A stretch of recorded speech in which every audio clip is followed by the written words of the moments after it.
সাজনা, তোমাকে আজকে আমি সিম্পলের ভিতরে অনেক সুন্দর করে সাজাবো। বেশি গর্জিয়াস করব না, একদম সিম্পলের ভিতরে তোমার সাজটা দেখো কত সুন্দর হয়। এই যে তোমাকে সাজানোর জন্য এখানে আমি পেঁয়াজ আর কাঁচামরিচ দিয়েছি। এখন দিব একটু ধনিয়া গুঁড়া, একটু জিরার গুঁড়া, একটু হলুদের গুঁড়া, একটু লবণ। বেশি কিছু দিয়ে সাজাবো না তোমাকে, বেশি কিছু ওই যে যারা মেকআপ করে না তারা অনেক কিছু দিয়ে সাজে, আটা ময়দা সুজি কত কিছু যে মুখে লাগায়, লাগিয়ে মানে তার যে আসল চেহারা সেটা চেনাই যায় না।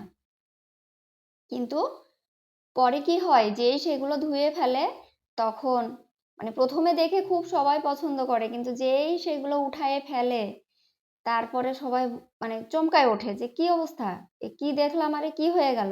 তা তোমাকে আমি ওরকম করব না, তোমাকে আমি সিম্পলের ভিতরে সাজিয়েছি। দেখো তোমার চেহারাটা কত সুন্দর হয়েছে, দেখছো?